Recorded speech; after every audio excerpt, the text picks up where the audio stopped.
The afternoon sun cast a gentle golden light across the village green of St. Mary Mead, where the annual harvest fete had transformed the usually tranquil space into a bustling tableau of English country life. White bunting fluttered between the ancient oak trees, and the air carried the mingled scents of freshly baked scones, prize-winning roses, and that particular mixture of excitement and propriety that marked such gatherings in small villages where everyone knew everyone else's business, or thought they did. Miss Jane Marple sat in the dappled shade of the tea-tent, her knitting needles clicking with the steady rhythm of someone whose hands were never idle, even when her mind was most active. From her vantage point, she could observe the familiar choreography of village social life. Mrs. Bantry holding court at the jam stall, Colonel Melchett attempting to appear interested in the flower arrangements, and the Reverend Clement sampling the Victoria sponges with the careful diplomacy of a man who must praise everyone's efforts equally. The centerpiece of this year's festivities was the historical village life exhibit, organized by the energetic Mrs. Lavinia Colley-Weston of Wycliffe Hall. Mrs. Colley-Weston had arrived in St. Mary Mead only 6 months prior, a widow of comfortable means determined to establish herself as a pillar of the community through sheer force of organization and charitable endeavor.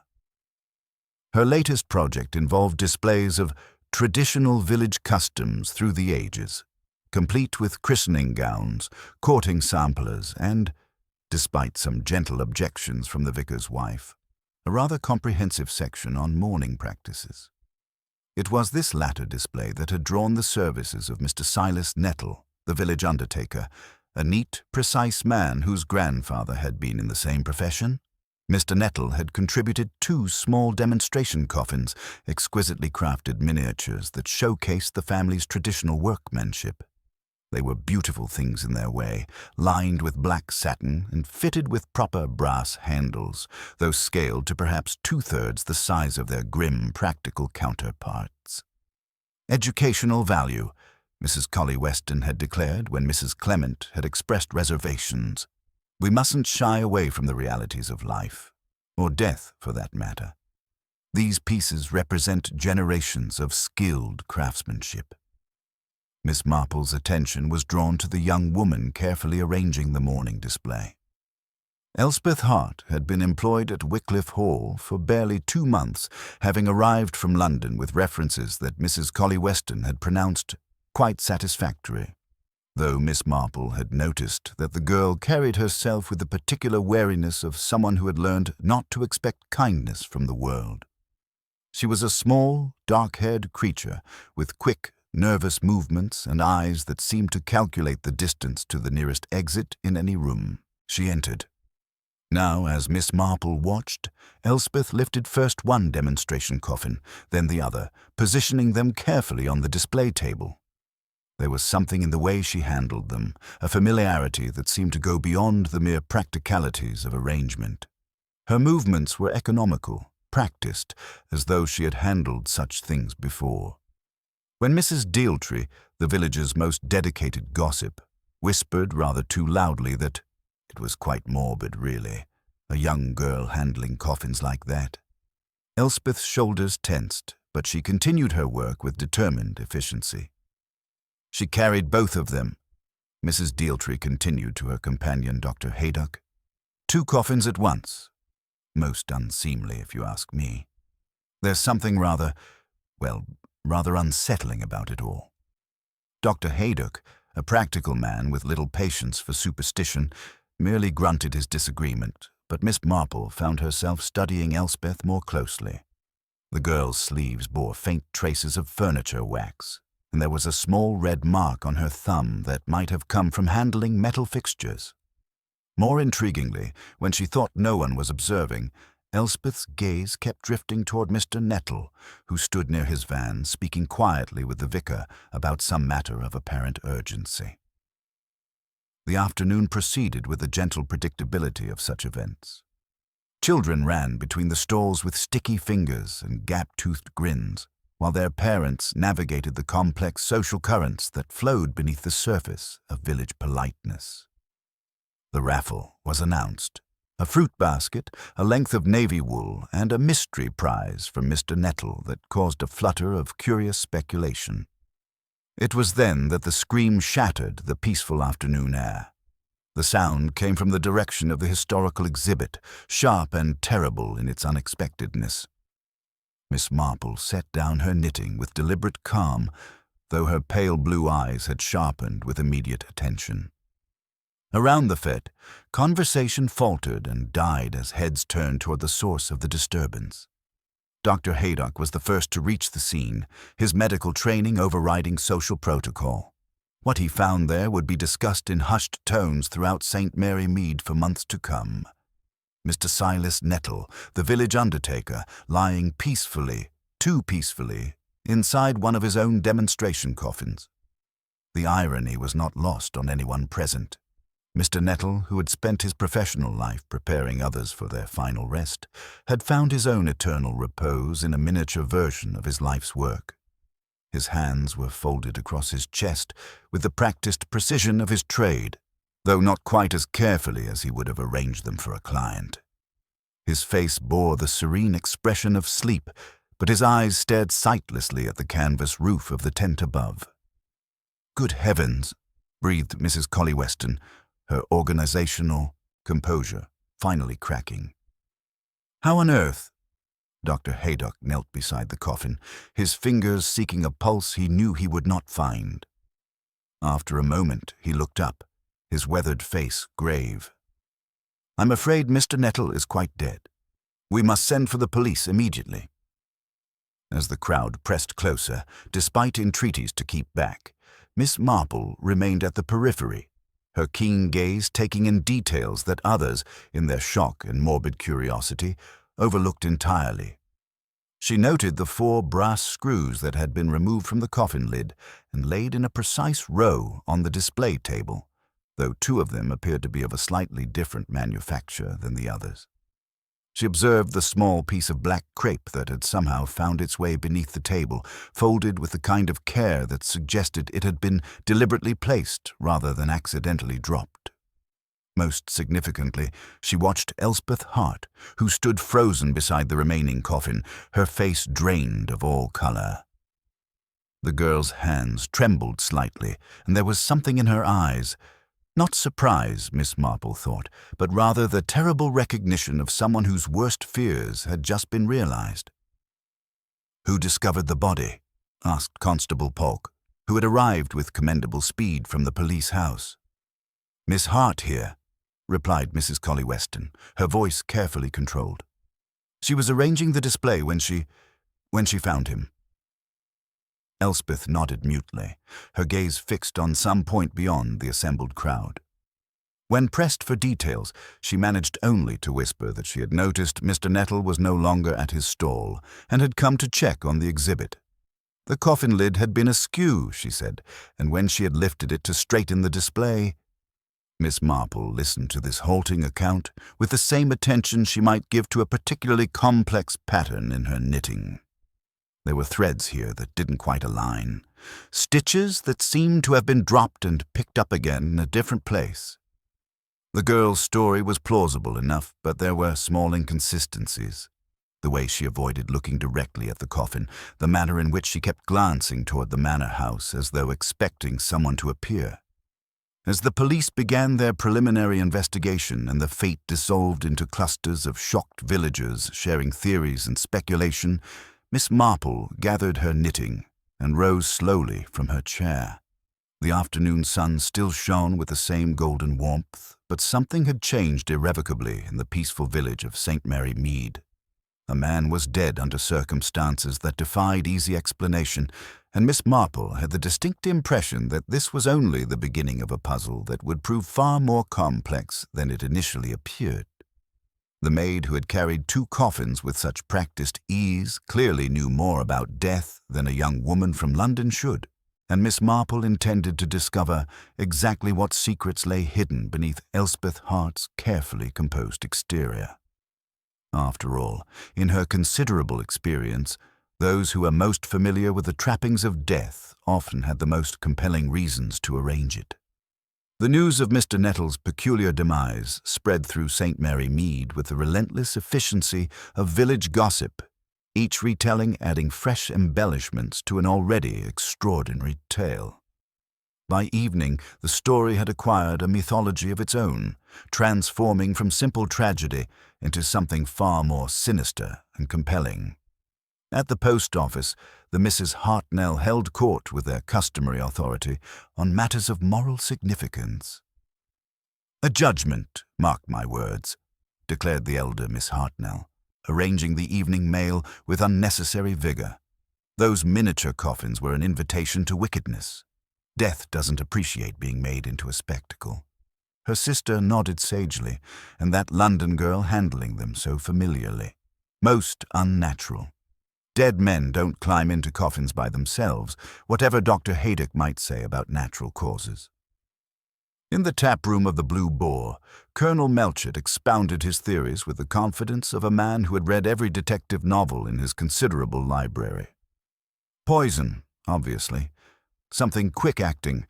Cyanide, perhaps, or one of those exotic plant extracts. The question isn't method, it's motive. Nettle was quiet, respectable. Can't imagine he had enemies. Dr. Haydock, nursing a whiskey after his preliminary examination, shook his head thoughtfully. No obvious signs of violence, certainly. But there's something distinctly odd about the positioning. Too precise, too professional, as though someone with considerable knowledge of funeral practices had arranged him just so.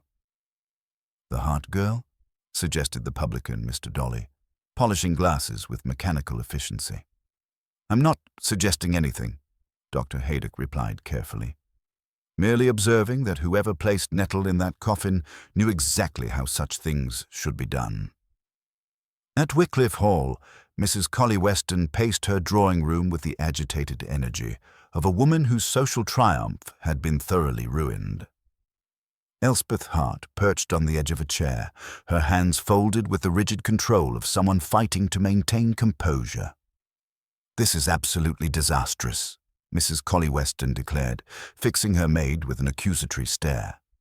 "The police will want to question you again tomorrow. They'll want to know everything about your background, your previous employment in London." Elspeth's knuckles whitened. "I've told them everything I know, ma'am. I found Mr. Nettle exactly as I said." "Yes, but why were you at the display? I distinctly remember asking you to help Mrs. Clement with the tea service." "Mrs. Clement said she had sufficient help. I thought I should check the exhibit, ensure everything was properly arranged."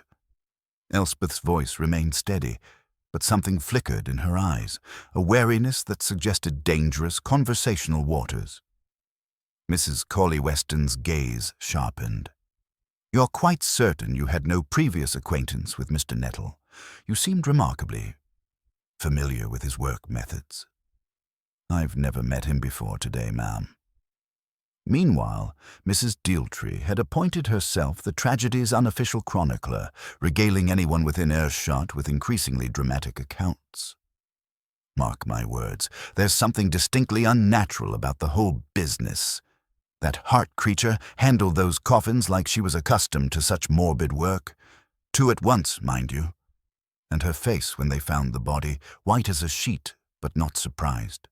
Not surprised at all."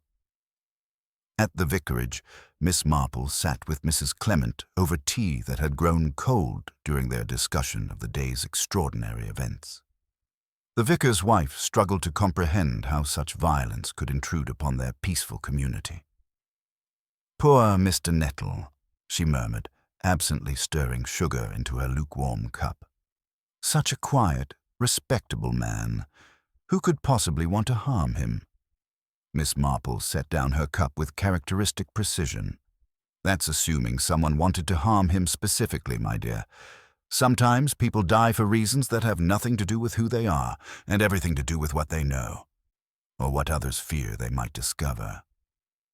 "You think he stumbled upon some secret?" "Perhaps.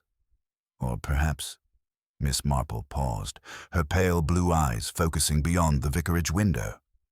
"Perhaps Mr. Nettle's death was never the intended outcome at all. Sometimes the most carefully laid plans go awry, and what begins as one crime becomes something entirely different. Mrs. Clement looked puzzled, but Miss Marple merely smiled gently. I have the distinct impression that young Miss Hart is carrying a burden far heavier than those 2 coffins she managed so efficiently this afternoon. And until we understand the true nature of that burden, I suspect St. Mary Mead will find itself with more questions than answers. As night settled over the village, cottage windows seemed to burn with unusual intensity, as though the residents were reluctant to surrender to darkness while so many mysteries remained unsolved. The morning mist clung to St. Mary Mead like a shroud of propriety, attempting to conceal the previous day's unseemly disruption. Miss Marple made her way across the village green with the measured pace of someone whose ostensible purpose, retrieving a forgotten ball of wool, masked a far more pressing curiosity about the scene of Mr. Nettle's peculiar demise. Inspector Slack had arrived from the county constabulary with the dawn, bringing with him that particular blend of metropolitan efficiency and rural skepticism that marked his approach to village crimes. He stood beside the cordoned historical exhibit, notebook in hand, surveying the scene with the confidence of a man who believed that proper police procedure could unravel any mystery, regardless of local peculiarities. "Ah, Miss Marple," he acknowledged her approach with the grudging courtesy of previous acquaintance. "I trust you're not here to complicate matters with theories about village conspiracies." "Nothing so ambitious, Inspector," Miss Marple replied, her pale blue eyes taking in the scene with seemingly casual interest. "I merely came to collect my knitting bag, which I fear I abandoned in yesterday's excitement." As Constable Polk obligingly lifted the tent flap, Miss Marple ducked inside with surprising agility. The exhibit table remained largely as it had been left, though she noticed immediately that certain details had shifted. The 4 brass screws from Mr. Nettle's coffin still lay in their precise row, but closer examination revealed what she had suspected yesterday. 2 were of distinctly different manufacture, their brass a shade paler and their threading sharper than their companions. More intriguingly, a faint smear of black wax mixed with dust marked the table's edge, recently disturbed, and the grass beneath showed the compressed pattern of someone who had knelt there for an extended period. The fold of black crepe she had observed yesterday was gone, but tiny threads still clung to the table's rough edge where it had been hastily extracted. "Find what you were looking for?" Inspector Slack inquired as she emerged. "Oh yes, quite," Miss Marple replied, though her attention had been caught by something else entirely, a corner of card barely visible beneath an overturned saucer. "Raffle ticket number 73, she noted, though she made no move to retrieve it. Dr. Haydock's arrival interrupted her observations. The village physician approached with his medical bag, and the troubled expression of a man whose preliminary findings had raised more questions than they answered. "Inspector," he began without preamble, "I've completed my examination of Mr. Nettle. While I cannot entirely rule out natural causes, there are significant irregularities that concern me." "What sort of irregularities?" "The positioning, primarily. A man suffering cardiac arrest doesn't arrange himself with such precision. The hands folded exactly so, the legs perfectly straight, even the facial expression. It's all rather too perfect, as though someone with considerable knowledge of funeral presentation had arranged the body post-mortem." Miss Marple nodded thoughtfully.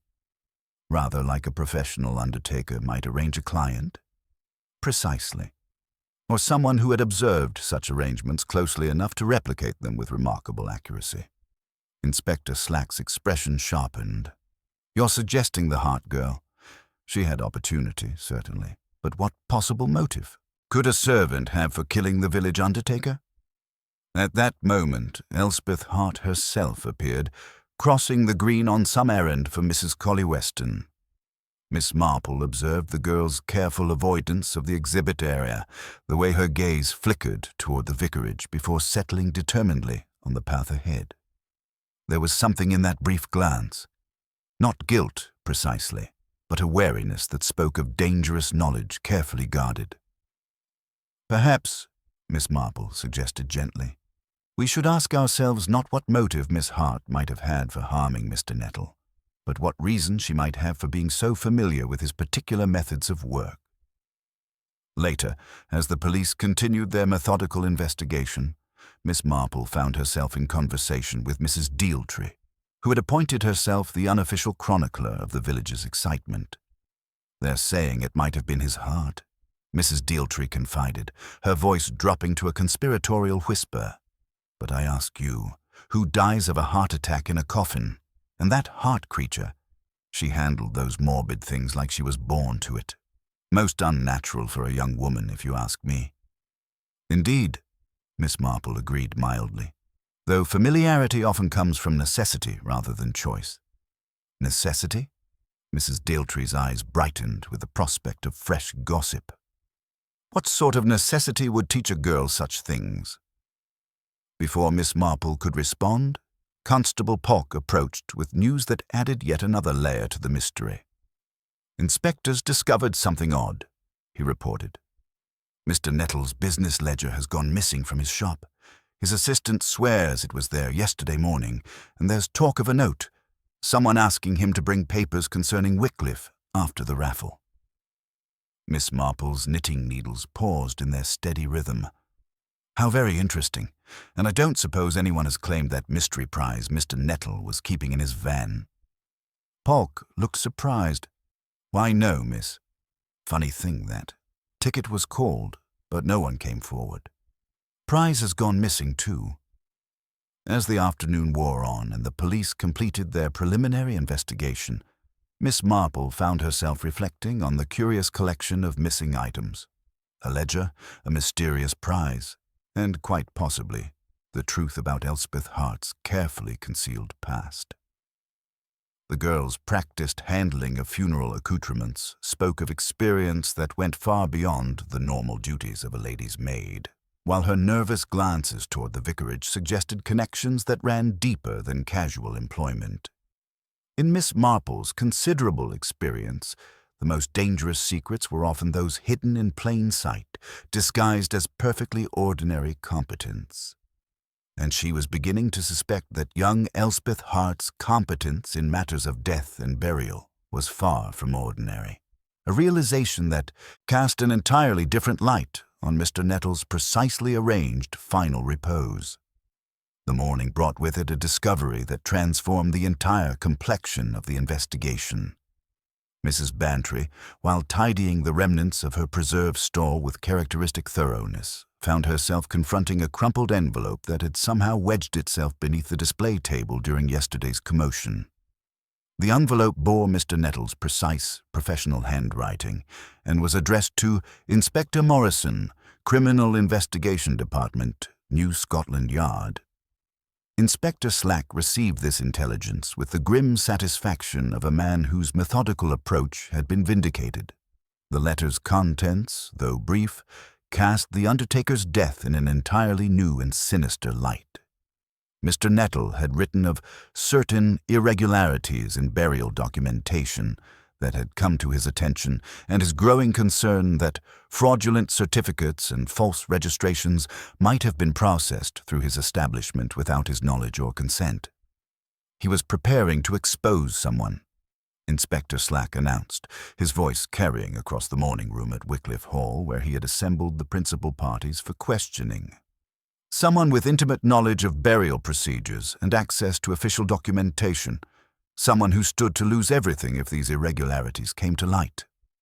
Mrs. Colley Weston sat rigidly upright in her chair, her composure maintained through sheer force of will, while Elspeth Hart occupied a smaller seat near the window, her hands folded with the careful precision of someone fighting to control trembling fingers.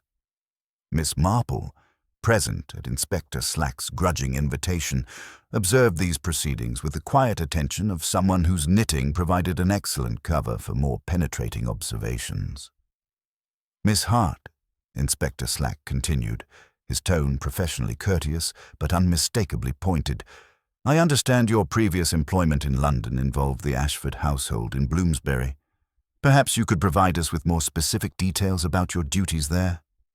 Elspeth's response came after the slightest hesitation, her voice carefully controlled.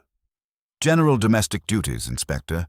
Housekeeping, serving, occasional assistance with correspondence when required. And the nature of Mr. Ashford's business.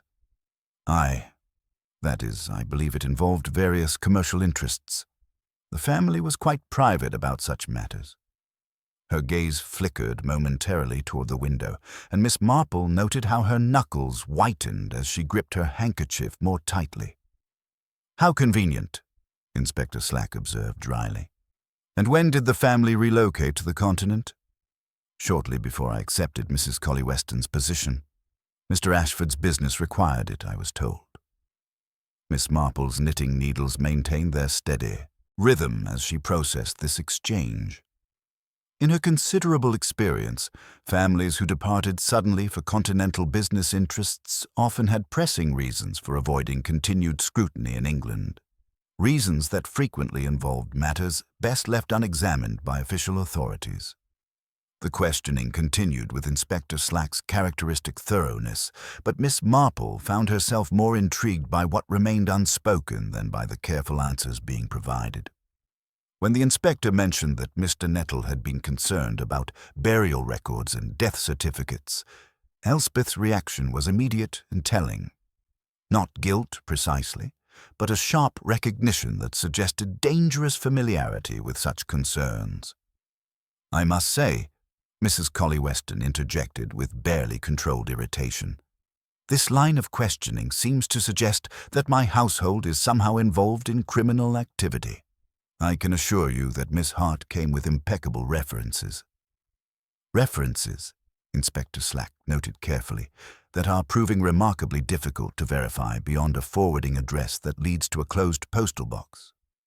During a brief recess, Miss Marple found opportunity for her own quiet investigations. A visit to Frank Cottle at the undertaking establishment revealed several illuminating details that the official investigation had overlooked. The young man was eager to be helpful, particularly when Miss Marple expressed concern about the poor, dear girl who had discovered the body. "She'd been in before," Frank confided, his voice dropping to a whisper appropriate to his surroundings. "Monday last, asking about replacement screws for the display coffins. Said they'd gone missing during transport from Wycliffe Hall. Mr. Nettle wasn't best pleased. He was particular about his fittings. But the young lady was most insistent." Miss Marple nodded thoughtfully. "And she knew exactly what type of screws were required?" "Oh yes, miss. Knew the threading, the brass grade, everything. Most unusual for domestic staff, if you don't mind my saying." More intriguingly, Frank revealed that Elspeth had lingered in the shop, examining various items with what seemed like professional interest rather than morbid curiosity. Asked about the mourning jewelry display, she did. Seemed particularly interested in a jet brooch with a hair compartment, the very piece Mr. Nettle had selected for the raffle prize. This intelligence proved most illuminating when combined with Miss Marple's subsequent visit to the post office, where the Misses Hartnell maintained their raffle records with admirable precision. Ticket number 73 had indeed been purchased by E. Hart, Wycliffe Hall domestic staff, though the younger Miss Hartnell noted with some disapproval that the girl seemed more interested in when the drawing would occur than in what prizes might be won. As the afternoon wore on, the Upplebyati village settled into its familiar rhythm of speculation and theory-building. At the Blue Boar, Colonel Melchett expounded his view that the case was obviously more complex than a simple domestic dispute, while Dr. Haydock wondered aloud whether someone with medical knowledge might have administered something that would cause cardiac arrest without obvious symptoms. Mrs. Dealtree, predictably, had appointed herself the tragedy's chief chronicler.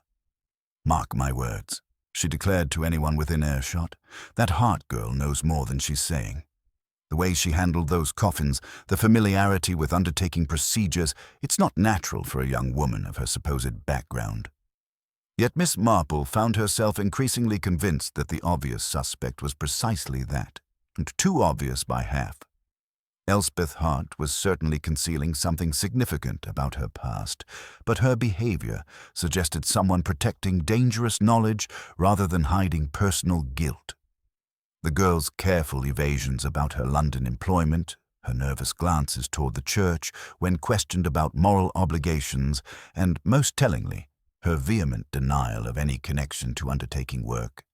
These painted a picture of someone caught in circumstances beyond her control, rather than someone who had orchestrated them.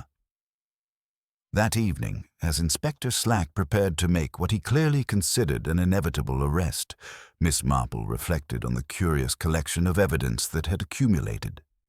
The brass screws of different manufacture, the missing mourning brooch with its hidden paper, the carefully timed raffle ticket purchase, and most significantly, Mr. Nettle's letter about fraudulent burial records. All suggested a web of deception far more sophisticated than a desperate servant's crime of opportunity.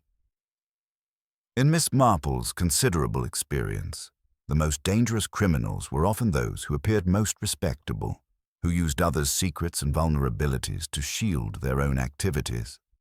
Elspeth Hart might well prove to be the key to solving this mystery, but Miss Marple suspected the girl was more likely to be another victim than the perpetrator. A young woman whose past had made her the perfect scapegoat for someone else's carefully planned crime. The truth, as always, would lie not in the obvious explanations that satisfied official investigators, but in the small inconsistencies and human contradictions that revealed the real story beneath the surface of village respectability. The morning brought with it an air of inevitability that Miss Marple recognized from long experience with village crises. Inspector Slack had spent the early hours reviewing his evidence with the methodical satisfaction of a man whose conclusions aligned neatly with official procedure, and by 9 o'clock he had made his decision. Elspeth Hart would be taken into custody for questioning, pending formal charges in connection with Mr. Nettle's death and the theft of his business ledger. Miss Marple learned of this development from Mrs. Dealtree, who had witnessed the inspector's purposeful stride toward Wycliffe Hall and had naturally appointed herself the morning's herald of dramatic news. Armed with this intelligence and her own growing concerns about the true nature of the mystery, Miss Marple set out for the hall with the ostensible purpose of returning a borrowed cake tin, though her real intention was to speak privately with Elspeth Hart before the girl found herself in the unforgiving machinery of official justice. The hall maintained its usual atmosphere of well-ordered respectability, though Miss Marple detected an underlying tension in the way the remaining staff moved about their duties with unusual haste. She found Elspeth in the morning room, carefully folding black mourning crepe with the precise movements of someone whose hands needed occupation to keep her thoughts from overwhelming her composure. "My dear," Miss Marple said gently, settling herself in a chair without waiting for invitation, "I believe we should have a quiet conversation before Inspector Slack arrives. I suspect you have been carrying a burden far heavier than those demonstration coffins, and perhaps it's time to share that weight with someone who might understand." Elspeth's hands stilled on the black fabric, and for a moment her carefully maintained composure wavered like a candle flame in a draught. "They're going to arrest me, aren't they? Mrs. Collie Weston says I should cooperate fully with the authorities, but I—" Her voice trailed off, and Miss Marple noticed how the girl's gaze kept drifting toward the window, as though calculating distances and escape routes. "Before we discuss cooperation," Miss Marple observed, beginning to knit with her customary steady rhythm, "perhaps you could help me understand why a young woman with your obvious refinement and education chose to seek employment as a lady's maid, and more particularly, why someone with no apparent connection to the funeral trade should handle burial accoutrements with such practiced familiarity." The silence stretched between them, filled only by the soft clicking of Miss Marple's needles and the distant sound of gardening activities beyond the windows. Finally, Elspeth spoke, her voice barely above a whisper. "I worked in London, before the Ashfords, at a place they called a lying-in home off Doughty Street, though that was only part of what they did there." Her hands twisted the black crepe into tight spirals. "They said it was charitable work. helping poor women in difficult circumstances, providing proper burial for those who had no family to see to such things. I learned to arrange the dead properly, to fold their hands and straighten their limbs. I thought I was performing a kindness. Miss Marple's needles never paused, though her pale blue eyes sharpened with attention. But there was more to it than charity. Papers were signed that should never have been. Birth certificates for children who were never born. Death certificates for people who were very much alive. They used the women's desperation, their need for secrecy, to create false documents. New identities for those who could pay, convenient deaths for those who needed to disappear. Elspeth's voice grew stronger as she continued, as though the telling itself was providing some relief. When I finally understood what I had become part of, I tried to leave. That's when Dr. Ashford found me the position with his friends, the Ashfords. He said it would be safer for everyone if I were away from London. And the Ashfords provided you with new references when they departed for the continent. Elspeth nodded miserably. Dr. Ashford wrote them himself. He said Mrs. Colley Weston wouldn't look too closely at credentials, and he was right. But when I arrived here and learned about Mr. Nettle's involvement in the historical exhibit, when I saw his name, she broke off, pressing her hands to her face. You recognized it from the fraudulent documents. His signature had been forged on dozens of burial permits and death certificates. Someone had been using his reputation, his established business, to legitimize illegal activities throughout the region. When I realized he was beginning to notice irregularities in his records, when I heard him mention contacting Scotland Yard, Elspeth's composure finally cracked entirely. I bought that raffle ticket because I thought he might have hidden evidence in the mourning brooch. I wanted to retrieve it, to protect him, but someone else got there first. Miss Marple set down her knitting and leaned forward with gentle concern. My dear child, you've been trying to protect Mr. Nettle, not harm him. But someone else knew about these forged documents. Someone who had access to his business and understood the danger his investigation posed. At that moment, the sound of footsteps in the corridor announced Mrs. Colley Weston's approach. The lady of the house entered with her usual composed efficiency, though Miss Marple noticed immediately the small details that spoke of recent activity. A faint smudge of black wax on her fingers, despite her claims of morning correspondence and the presence of a jeweler's screwdriver on the side table, its brass shaft bearing traces of recent use. Miss Marple, Mrs. Colley Weston acknowledged with cool politeness. I trust Elspeth has been helpful in clearing up any confusion about yesterday's tragic events. Indeed, Miss Marple replied, her gaze taking in the meticulous arrangement of mourning materials around the room. Such attention to detail in your preparations, Mrs. Colley Weston. Your mourning display was remarkably comprehensive, one might say professionally executed. Something flickered in Mrs. Colley Weston's eyes. Too brief to be called alarm, but sharp enough to suggest recognition of dangerous territory. We do things properly at Wycliffe Hall, Miss Marple. Tradition and respectability are not maintained by accident.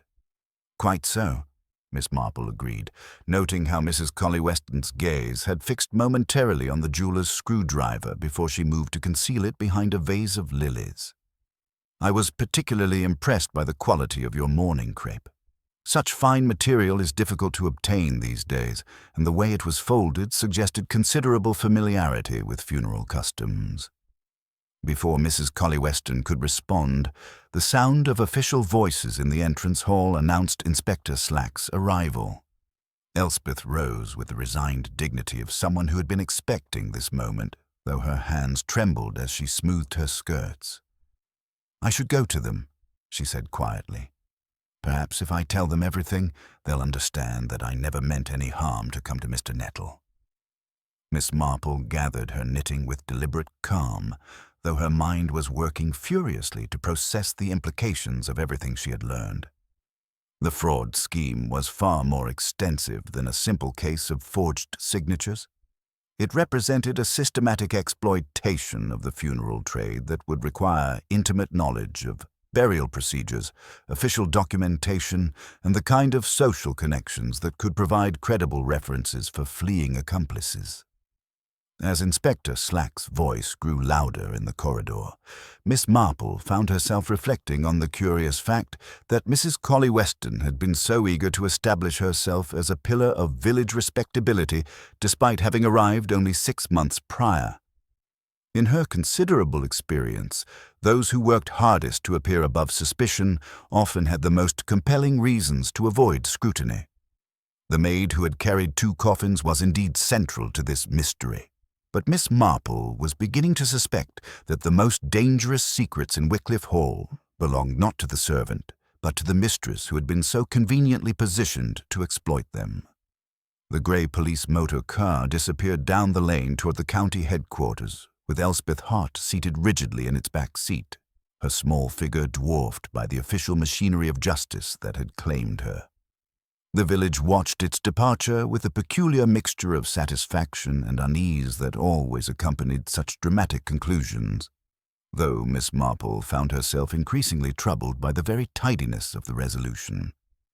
Mrs. Colley Weston had wasted no time in establishing herself as the tragedy's most authoritative interpreter, receiving a succession of village ladies in the drawing-room of Wycliffe Hall with the composed dignity of someone whose trust had been grievously betrayed. Miss Marple, arriving with a basket of preserves and expressions of sympathy, found herself witnessing a performance of remarkable sophistication. "One can never be too careful about references," Mrs. Colley Weston declared to Mrs. Bantry and the vicar's wife, her voice carrying precisely the right blend of regret and moral authority. "Poor Mr. Nettle paid the ultimate price for my misplaced trust. If I had been more thorough in investigating Miss Hart's background, perhaps this tragedy could have been prevented." Miss Marple settled herself in a corner chair, her knitting providing its usual excellent cover for more penetrating observations. She noted how Mrs. Colley Weston's account had already acquired the polish of frequent repetition, each detail carefully calculated to reinforce her position as an innocent victim of criminal deception. More significantly, the lady of the house demonstrated a remarkably comprehensive knowledge of the case details, speaking of document forgery procedures and investigative methods with an authority that seemed to exceed what the police had officially disclosed. After the visitors departed, Miss Marple lingered with the excuse of admiring the morning room's arrangements, though her real interest lay in observing the subtle changes that had occurred since yesterday's excitement. The mourning display had been completely dismantled, she noted, and there was a faint, acrid scent in the air, something metallic and sharp that suggested recent cleaning with chemical solvents. "Inspector Slack mentioned that you've been most helpful in clearing away the distressing reminders of yesterday's events," Miss Marple observed gently. "Indeed," Mrs. Colley Weston replied smoothly. "I felt it inappropriate to leave such morbid displays where they might continue to upset the household. I've donated the entire collection to a museum in London where it can serve a more educational purpose." Miss Marple's needles maintained their steady rhythm as she processed this information. The systematic removal of potentially significant evidence, combined with Mrs. Colley Weston's intimate familiarity with criminal procedures, painted a picture that was difficult to reconcile with genuine surprise at her servant's arrest. Excusing herself with expressions of gratitude for Mrs. Colley Weston's composure during such trying times, Miss Marple made her way to Much Benham with a purpose that had crystallized during her observations at the Hall. The bell over Manton's jewelry shop door announced her arrival with its clean, brass-polished chime, and Mr. Manton himself appeared from the back room. A round, precise man with the meticulous fingers common to those who set stones and mend keepsakes. "You supplied a jet mourning brooch to Mr. Nettle for the village fete," Miss Marple began pleasantly, producing Inspector Slack's card with the explanation that she was assisting with inquiries. "Indeed, madam. Victorian Whitby jet, hinged glass compartment, quite a fine piece. Mr. Nettle had an excellent eye for such things." "Was it altered recently?" Miss Marple inquired with gentle curiosity. Mr. Manton's eyebrows lifted with obvious pride in his recollection. "As it happens, yes. The day before the fete, a lady came requesting adjustments to the hinge mechanism. A widow by her manner, tasteful black attire, well-spoken with London vowels, softened for the county. She wished to place a lock of hair inside and requested that I remove the glass entirely to facilitate this. Miss Marple leaned forward with interest. And she purchased sealing wax as well? Black sealing wax, yes, though I explained that most ladies prefer the natural catch mechanism for such compartments. She was quite insistent about sealing a card inside, she said. Most unusual, really. She even used my jeweler's screwdriver to adjust the hinge herself when I mentioned my apprentice had mislaid the fine tool. Remarkably adept with it, I must say. I don't suppose you have a record of this transaction. Mr. Manton produced his sales ledger with evident satisfaction. The entry read clearly, sealing wax, black, 1 shilling, adjustment to brooch hinge, complimentary, payment by cheque, Wycliffe Hall. Signed, L. Colley Weston. Armed with this intelligence, Miss Marple made her way to the undertaking establishment, where she found Frank Cottle tending the small garden behind the shop with the forlorn air of someone whose world had been fundamentally disrupted. "A terrible business, Frank," she said gently, leaning over the low garden wall. Mr. Nettle was such a respected member of the community. "He was that, Miss Marple," Frank replied, his voice thick with grief and confusion, "and he was worried these past weeks. Very worried indeed. He kept saying someone was trying to expose him, or expose something he knew. There were strange requests coming in, he said, for special arrangements that didn't sit right with his professional standards." Miss Marple's attention sharpened. "What sort of special arrangements?" "Papers, mostly. Requests for burial permits and death certificates that seemed irregular. And then there were those documents about Wycliffe Hall that had him particularly troubled." "Documents about the hall?" Frank glanced around nervously before continuing. "Old Mr. Abernethy's funeral arrangements, which Mr. Nettle handled personally. But there was something about the paperwork, the instructions from the nephew in London, the death certificate itself, that bothered him considerably. He'd been comparing his copies with the original property deeds, trying to understand why certain details didn't align properly." Miss Marple felt the familiar tingle of recognition that accompanied significant revelations. "And where did he keep these comparative documents?" "With the raffle prize, miss. He'd packed them away in his van for safekeeping, meaning to review them with the vicar after the drawing. Said it was the safest place. Who would think to look for important papers with a mourning brooch?" The picture was becoming clearer with each revelation. Mrs. Colley Weston's rapid acquisition of Wycliffe Hall following Mr. Abernethy's convenient death, her comprehensive knowledge of document forgery procedures, her systematic removal of evidence following the murder, and now the revelation that Mr. Nettle had been investigating irregularities in the very transaction that had brought her to St. Mary Mead, all pointed to a conspiracy far more extensive than simple servant-master betrayal. As Miss Marple made her way back through the village, she reflected on the elegant complexity of the scheme that was emerging. If someone wished to disappear from their previous life and establish a new identity, a quiet village where a long-term resident had recently died would provide the perfect opportunity, particularly if one had access to the criminal network that could provide the necessary fraudulent documentation. An undertaker, with his intimate knowledge of burial records and death certificates, would be either an invaluable ally or a dangerous obstacle to such plans.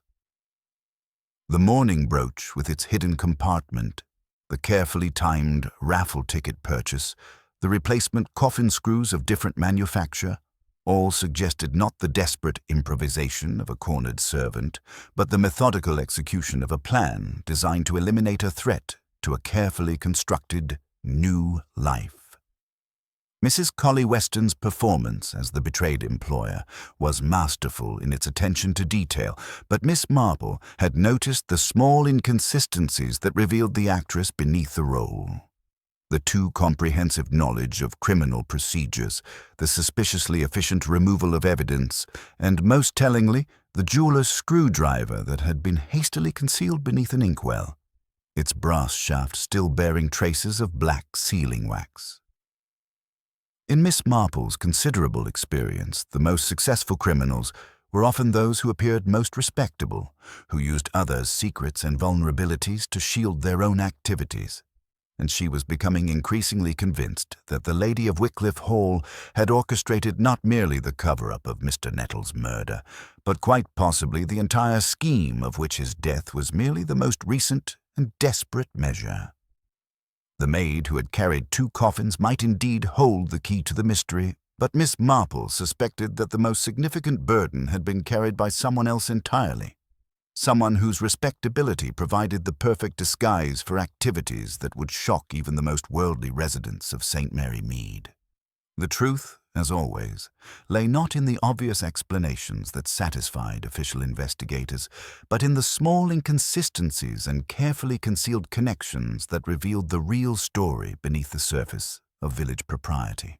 As evening approached and the village settled into its familiar routines, Miss Marple found herself preparing for what she sensed would be the most dangerous phase of her investigation. The delicate task of exposing a killer who had demonstrated both the cunning to orchestrate an elaborate deception and the ruthlessness to eliminate anyone who threatened to uncover it. The evening brought with it an atmosphere of restless unease that seemed to settle over St. Mary Mead like morning mist refusing to lift. Miss Marple, sorting through her correspondence by lamplight, found herself troubled by details that refused to align properly. Small inconsistencies that nagged at her consciousness like dropped stitches in an otherwise perfect pattern. The arrest of Elspeth Hart should have brought relief to the village, yet something fundamental remained unresolved. It was Mrs. Bantry who first mentioned the mysterious visitor to Wycliffe Hall. Arrived after midnight in a motor car with London plates, she confided over tea the following morning. Very well-dressed gentleman, though he kept his hat pulled low, left before dawn too, most peculiar behavior for a social call. Miss Marple's knitting needles paused in their steady rhythm. A business associate, perhaps? More like someone arranging discreet matters. Mrs. Bantry replied with meaningful emphasis, the sort who handles problems that respectable people prefer not to acknowledge. This intelligence proved most illuminating when combined with Dr. Haydock's findings, which he delivered to the vicarage that same afternoon with the troubled expression of a man whose medical expertise had uncovered something deeply disturbing. "I've completed the post-mortem examination," he announced without preamble, accepting Mrs. Clement's offer of tea with distracted courtesy. Mr. Nettle was indeed murdered, but in a manner far more calculated and cruel than we initially suspected. Miss Marple set down her knitting with careful attention, though her pale blue eyes sharpened with immediate interest. "In what way, Doctor?" "Digitalin poisoning, extracted from foxglove, but administered in quantities designed to produce gradual cardiac stress over several hours, not immediate death. The positioning of the body suggests he was placed in that coffin while still alive, though deeply unconscious from the poison's effects." The implications settled over the morning room like a chill fog.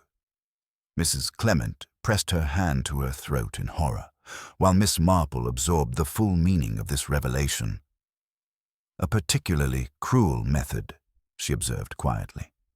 "One requiring intimate knowledge of both botanical poisons and their physiological effects." "Precisely. And considerable familiarity with coffin construction to ensure the victim remained confined during the critical period. This was not the desperate act of a frightened servant, but the calculated work of someone with extensive knowledge of both chemistry and undertaking procedures." That evening, as if summoned by the day's revelations, the village's uneasy peace was shattered by the sharp tinkle of the church bell and the acrid smell of smoke drifting across the green. Miss Marple, shawl about her shoulders, made her way quietly toward St. Mary's, where she found Reverend Clement and Constable Polk wrestling with the vestry door, while Mrs. Clement fluttered anxiously behind them with a jug of water. Inside the vestry, a small fire in the waste bin had consumed various papers before dying, but the real damage lay elsewhere. The parish chest had been forced open, its precious registers dragged out and spread across the oak table. Several pages bore charred edges where someone had attempted to destroy specific entries, while others had been torn with the impatient haste of someone working against time. "The marriage and death entries," Mrs. Clement wailed. "It's sacrilege." Inspector Slack arrived with commendable speed, his professional demeanor sharpening as he surveyed the scene. Miss Marple observed quietly from the periphery, her keen gaze noting details that others overlooked in their shock.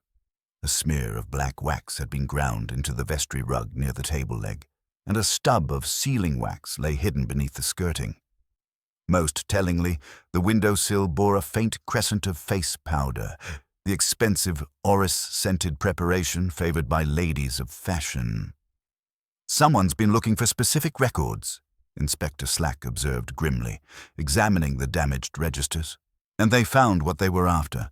Mr. Abernethy's burial entry has been partially removed." It was then that a small boy appeared at the doorway, fidgeting with the importance of accidental discovery. "Please, sir," he announced to Inspector Slack, "I found a book down the side of the harmonium." He produced a black buckram ledger, scuffed at the corners and tied with a grey ribbon. "Nettle's business ledger," Slack said with grim satisfaction. The pages revealed a careful record of burial permits and death certificates, with certain entries blotted, corrected, and initialed in 2 different hands. Slips of paper pinned to various lines bore London addresses and notes in Mr. Nettle's precise script. "Query, Wycliffe burial certificate. Consult vicar. Brooch?" Miss Marple studied the scene with growing certainty. The ledger's placement beside the harmonium was too convenient, too obviously positioned where the vicar would eventually discover it. Someone had wanted these records found, but not immediately.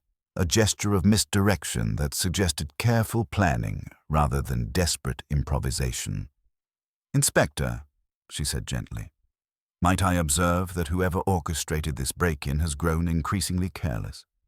First, a body arranged with professional precision, then evidence planted with amateur obviousness. When people grow desperate, they often abandon the careful methods that initially served them well." The following morning brought confirmation of Miss Marple's suspicions when Constable Pork, conducting a routine search of the rubbish bins behind Wycliffe Hall, discovered a charred scrap of paper. Though mostly incinerated, several words remained legible. "Abernethy, forged. Wycliffe Hall." More significantly, Inspector Slack received a telegram from Scotland Yard that transformed the entire complexion of the investigation. The London establishment that Elspeth Hart had described, the lying-in home that had served as a front for document forgery, had been raided the previous day.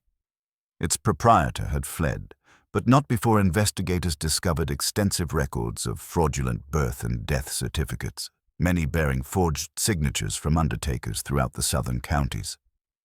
"The Hart girl's story checks out completely," Inspector Slack admitted with grudging respect. "She was as much a victim of this scheme as anyone else, which means our real killer is still at liberty and considerably more dangerous than we initially suspected." When confronted with this new evidence, Mrs. Colley Weston maintained her composure with remarkable skill, expressing appropriate shock at the suggestion that her household had been infiltrated by criminal elements. Yet Miss Marple noted the small details that betrayed careful preparation. The way Mrs. Colley Weston's gaze lingered on Inspector Slack's notebook, calculating what information he might possess, and the manner in which she positioned herself near the morning-room door as though ensuring clear access to escape routes. Such a relief to know that poor Elspeth was merely another victim, Mrs. Colley Weston declared with precisely calibrated sympathy. Though I confess myself puzzled by these suggestions of document forgery, surely Mr. Nettle's business was above reproach. "Indeed," Miss Marple agreed mildly, her knitting needles maintaining their steady rhythm, though it appears someone had been systematically exploiting his reputation to legitimize fraudulent activities throughout the region. The question, of course, is who possessed both the knowledge and opportunity to orchestrate such an elaborate deception. As Inspector Slack departed with promises to investigate further, Miss Marple reflected on the elegant complexity of the scheme that was finally becoming clear. The murder of Mr. Nettle had not been an act of desperate improvisation, but the logical culmination of months of careful planning. A plan that required not only intimate knowledge of document forgery and burial procedures, but also the kind of social positioning that could provide credible explanations for suspicious behavior. The lady of Wycliffe Hall had demonstrated remarkable skill in maintaining her facade of respectability, but Miss Marple had observed the small cracks that revealed the careful construction beneath. The too comprehensive knowledge of criminal procedures, the systematic removal of incriminating evidence, and most tellingly, the presence of that expensive face powder on the vestry windowsill, all pointed to someone whose respectability was as carefully manufactured as the fraudulent documents that had funded it. In Miss Marple's considerable experience, the most dangerous criminals were often those who appeared most above suspicion, who used their social position as both shield and weapon. And she was becoming increasingly convinced that the time had come for a more direct approach, a psychological game that would force Mrs. Colley Weston to reveal her hand without realizing she was doing so. The maid who had carried 2 coffins had indeed been central to the mystery, but as a victim rather than a perpetrator.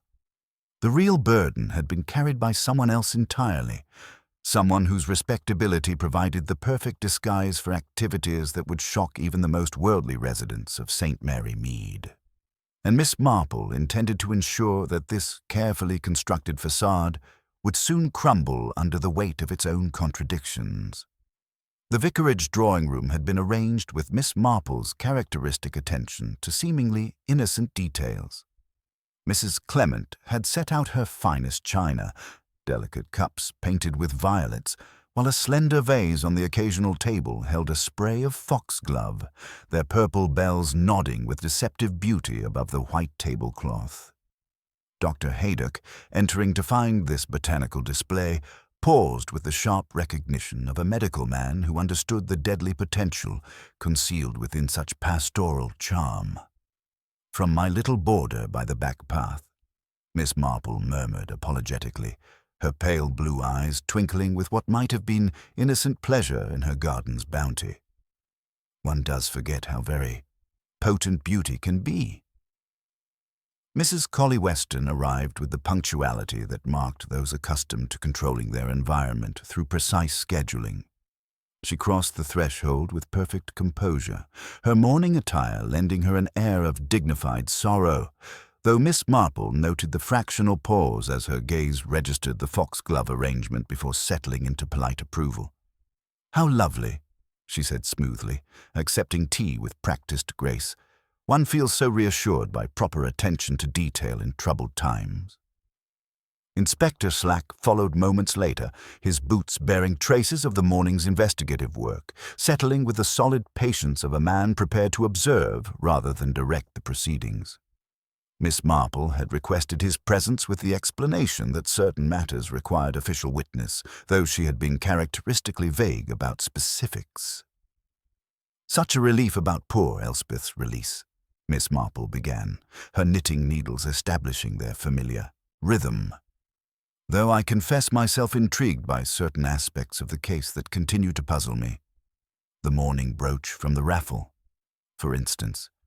Such a beautiful piece of Whitby jet and still missing, I understand."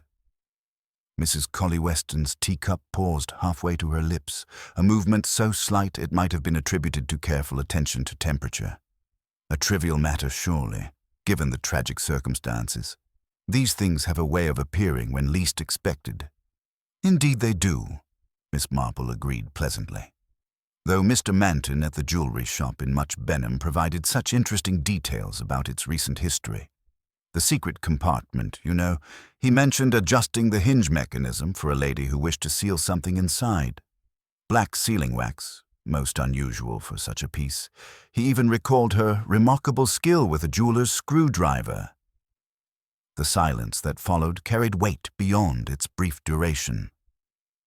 Mrs. Collie Weston set down her cup with deliberate precision, her composure maintained through visible effort. "Jewelers do tend toward excessive attention to minor details," she observed, though something had shifted in her voice. A tightness that suggested dangerous conversational territory. Miss Marple reached for a small saucer she had brought, ostensibly containing odds and ends to be returned to proper ownership. 4 brass screws scattered across its surface as she passed it, 2 deeply yellowed with age, 2 bearing the paler brass and sharper threading of more recent manufacture. "Oh dear," she fluttered, "how clumsy of me." Mrs. Collie Weston's response was immediate and revealing. Her hand moved with practiced efficiency, arranging the 4 screws into a precise row, with the 2 newer pieces grouped together at one end. The automatic correction of someone intimately familiar with such organizational details. "Order is half of solace," she said, offering a smile that no longer quite reached her eyes. "How very kind," Miss Marple murmured, though her attention had sharpened considerably. "I was just reflecting on the curious efficiency with which certain problems have been resolved recently. The systematic removal of potentially incriminating evidence, the convenient discovery of Mr. Nettle's ledger in the church, that midnight visitor with London connections, all suggesting remarkable organizational capabilities." Mrs. Collie Weston rose from her chair with fluid grace, moving toward the window with the restless energy of someone whose carefully maintained facade was beginning to require conscious effort. "I'm not certain what you're implying, Miss Marple, but your questions seem rather intrusive." "My apologies," Miss Marple replied with gentle sincerity, her knitting needles never pausing in their steady rhythm. "I've been corresponding with certain acquaintances in London regarding property transactions. Most illuminating, really. It appears that Mr. Abernethy's nephew, the Mr. Collie Weston who arranged the Wycliffe Hall sale, died in a motor accident 3 months before the papers were signed. Rather remarkable considering his apparent involvement in the legal proceedings. The effect was immediate and devastating. Mrs. Collie Weston's carefully constructed composure cracked like ice under sudden pressure, revealing beneath it the sharp intelligence and ruthless calculation that had orchestrated the entire deception. Her hand moved instinctively toward the writing desk, a gesture that Inspector Slack noted with professional interest. "You're a clever old woman," Mrs. Collie Weston said quietly, her voice stripped of its previous social polish.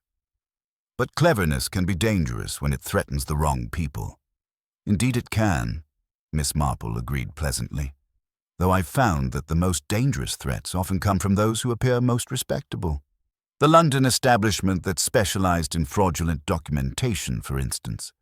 Such operations require someone with impeccable social credentials to provide legitimacy for their activities." Mrs. Collie Weston's laugh carried a bitter edge. "You think you understand, but you see only fragments. The lying-in home was merely one branch of a much larger enterprise. We provided complete transformations for people who needed to disappear, new identities, fabricated histories, even convenient deaths for those seeking to escape inconvenient pasts. Respectability, Miss Marple, is simply another commodity to be bought and sold. And Mr. Nettle threatened to expose your carefully constructed new life. Nettle was a fool who couldn't recognize opportunity when it presented itself. His precious moral standards made him unsuitable for profitable collaboration. Such rigid principles have consequences." Miss Marple's expression remained gentle, though her pale blue eyes had acquired the steely quality that those who knew her well recognized as particularly dangerous. The foxglove poisoning was particularly cruel. To leave him conscious but helpless in that coffin, experiencing his own burial preparations. "Poetic justice," Mrs. Collie Weston replied with chilling matter-of-factness. "He spent his professional life preparing others for burial. It seemed appropriate that he should experience the process himself. The irony was satisfying." Inspector Slack shifted forward in his chair, his notebook appearing with professional efficiency. Mrs. Colley Weston, I must caution you that anything you say may be used in evidence against you." She turned from the window with a bitter smile. "Evidence, Inspector.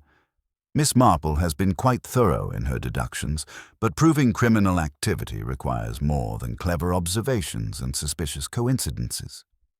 "Perhaps," Miss Marple acknowledged, "though the face powder found on the vestry windowsill proves most interesting when compared with the exclusive preparation sold by Harrods, rather expensive for a village lady's maid, but quite appropriate for someone maintaining appearances in fashionable London society. And the jeweller's screwdriver found in your morning room, bearing traces of both black sealing wax and the same face powder." Mrs. Colley Weston's gaze darted toward the door as footsteps echoed in the corridor. Constable Polk's voice, accompanied by what sounded like additional officers. Her expression cycled through calculation, desperation, and finally, a kind of grudging respect. "You orchestrated this entire conversation," she observed with bitter admiration.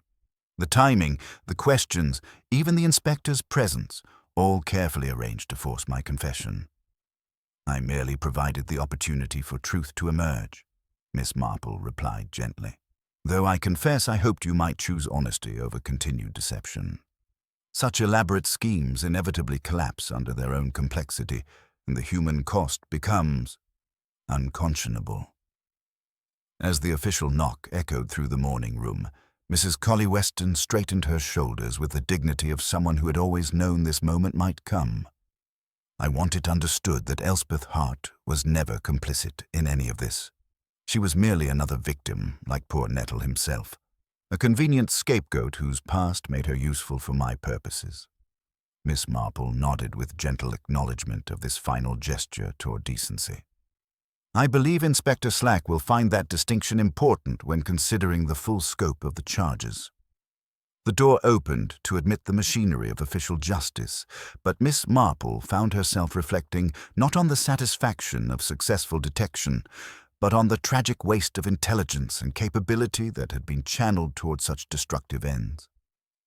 Mrs. Colley Weston had possessed the skills and social position to accomplish remarkable things, yet she had chosen to use them in service of deception and, ultimately, murder. As the formalities of arrest proceeded with their inevitable efficiency, Miss Marple gathered her knitting with the quiet satisfaction of someone whose faith in human nature had been tested but not broken. The maid who had carried 2 coffins had indeed been central to the mystery, but as a victim rather than a perpetrator. A young woman whose past had made her the perfect scapegoat for someone else's carefully orchestrated crimes. The truth, as always, had been hidden not in the obvious explanations that satisfied hasty judgment, but in the small inconsistencies and human contradictions that revealed the real story beneath the surface of village respectability. And Miss Marple was satisfied that justice, though delayed by the complexity of human deception, had finally found its way to the light. The drawing room at the vicarage had been transformed into an impromptu courtroom of village justice, though the proceedings bore little resemblance to official legal procedures. Inspector Slack sat with his notebook balanced on his knee, while Dr. Haydock occupied the chair nearest the window, his medical bag resting beside him like a silent witness to the tragedy they had all witnessed. Mrs. Bantry had positioned herself with the strategic advantage of someone who intended to miss no detail of the revelation, while Colonel Melchett bristled with the satisfaction of a man whose detective novel theories had been vindicated in the most dramatic fashion possible.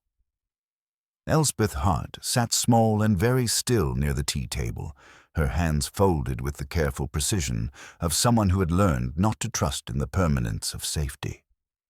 The young woman's release from custody had been accompanied by official apologies, but Miss Marple could see in her eyes the particular wariness of someone whose faith in justice had been severely tested and only recently restored. "I believe," Miss Marple began gently, her knitting needles establishing their familiar rhythm, "that we should begin with the method, since that was where Mrs. Colley Weston's medical knowledge proved both her greatest advantage and, ultimately, her undoing." The poison and the plan. Dr. Haydock leaned forward with professional interest. The digitalin poisoning was remarkably sophisticated. Extracted from foxglove and administered in precisely calculated doses, designed to produce gradual cardiac stress over several hours rather than immediate death. This required intimate knowledge of both botanical chemistry and physiological responses, knowledge that someone operating a fraudulent, lying-in home would necessarily possess. Miss Marple nodded thoughtfully. Mrs. Colley Weston invited Mr. Nettle to Wycliffe Hall that morning under the pretext of discussing final arrangements for the historical display. As any proper hostess would, she offered refreshment, perhaps a restorative cordial or morning tea. The dose was sufficient to render him manageable by the time the fete was in full swing, yet he remained conscious enough to be moved and positioned. It was a particularly cruel method because it allowed him to understand what was happening while being powerless to prevent it. But the positioning in the coffin, Inspector Slack interjected, that required professional knowledge. Indeed it did, Miss Marple agreed. A gentleman suffering cardiac arrest does not arrange himself with funeral precision. The hands folded exactly so, the legs perfectly straight, even the facial expression composed with professional care. This was the work of someone intimately familiar with burial preparations. Not merely an observer, but someone who had performed such arrangements repeatedly. The evidence of the screws. Miss Marple reached for the small dish she had brought, containing the 4 brass screws that had become central to her deductions. These told the most significant story. 2 were original to Mr. Nettle's demonstration coffin, bearing the patina and wear of his family's traditional craftsmanship. 2 were of more recent manufacture, paler brass, sharper threading, purchased by Elspeth at Mrs. Colley Weston's specific instruction earlier in the week. Elspeth's voice was barely above a whisper. She said they'd gone missing during transport from the hall. I thought it was simply careful preparation. It was indeed careful preparation, Miss Marple observed, but not for the purpose you imagined. The replacement screws meant the coffin lid could be removed and resecured quickly during the fete. More significantly, their purchase by you created a trail of evidence that would point directly to your involvement when the body was discovered. She scattered the 4 screws across the dish's surface, then watched as Inspector Slack automatically arranged them in a precise row, grouping the newer pieces together. Exactly so, Inspector. When I accidentally scattered a similar set yesterday in Mrs. Colley Weston's presence, she corrected their arrangement with the same automatic precision, sorting by type and manufacture without conscious thought. Such habits are acquired through extensive practice with funeral hardware, not through polishing silver or arranging flowers. The mourning brooch and hidden documents. Mrs. Bantry leaned forward with eager curiosity. But what about the mourning brooch? Everyone said it was the raffle prize, but it disappeared completely. Miss Marple's expression grew more serious. The Whitby jet brooch was central to Mrs. Colley Weston's plan, though not in the way most people assumed. She had it specially modified by Mr. Manton in much Benham the day before the fete, ostensibly to place a lock of hair in its secret compartment, but actually to conceal folded documents that proved her fraudulent claim to Wycliffe Hall. Inspector Slack consulted his notebook. We recovered the brooch from a hidden compartment in Mrs. Colley Weston's writing desk. Inside was a card bearing coded instructions for her criminal network, along with a list of clients and their new identities. She was preparing to disappear again, using the fete as cover for her final arrangements. Mr. Nettle had placed the brooch with his investigative papers in his van, Miss Marple continued, intending to discuss his concerns with the vicar after the raffle drawing. When Mrs. Colley Weston realized she couldn't win the prize legitimately, Elspeth's ticket number 73 was called, but the girl was too frightened to claim it. She was forced to take more direct action. The criminal network. Exposed. Dr. Haydock shook his head with professional disgust. The scope of the deception is staggering. A lying-in home that specialized in creating false identities, forged death certificates, fraudulent burial permits, It represents a systematic corruption of every institution designed to protect society's most vulnerable members. Mrs. Corley Weston, or rather Mrs. Lavinia Croft, as we now know her to be, was a key architect of this network, Inspector Slack explained. She specialized in providing complete identity transformations for wealthy clients seeking to disappear from inconvenient pasts. The lying-in home was merely one component of an enterprise that spanned multiple counties and involved dozens of accomplices. Miss Marple's knitting needles paused in their rhythm. When the London establishment was raided and her network began to collapse, she realized that Mr. Nettle's investigation posed an existential threat to her carefully constructed new life. His professional integrity and attention to detail made him unsuitable for corruption, so he had to be eliminated. The village reacts. The revelation had sent shockwaves through St. Mary Mead that continued to reverberate days after Mrs. Collie Weston's arrest. Mrs. Dealtree, arriving at the vicarage with the latest intelligence, could barely contain her excitement at having witnessed such dramatic events firsthand.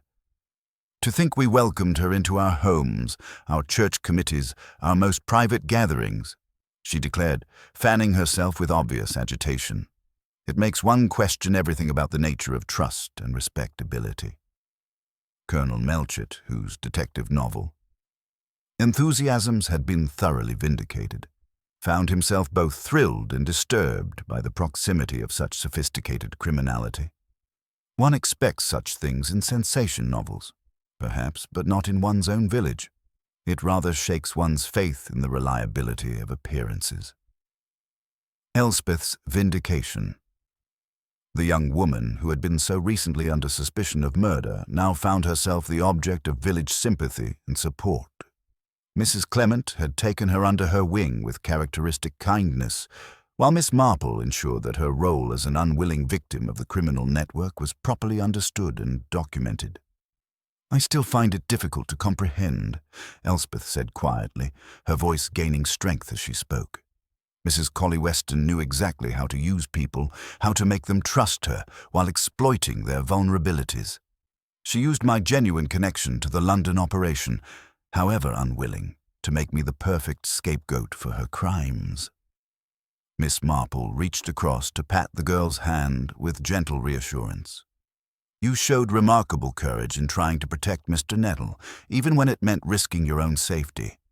That willingness to act according to conscience, despite personal cost, reveals a fundamental decency that such experiences cannot destroy."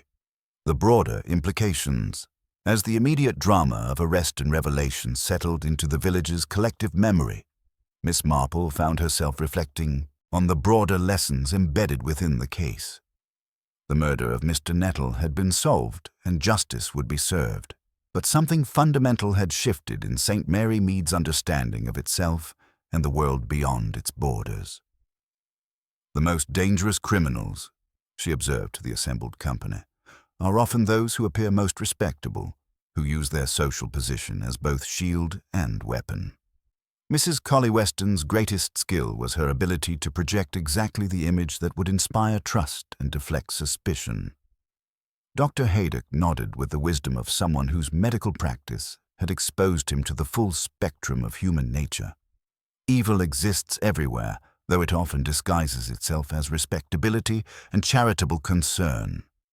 The remarkable thing is not that such deception occurred here, but that it was ultimately exposed through careful observation and moral courage.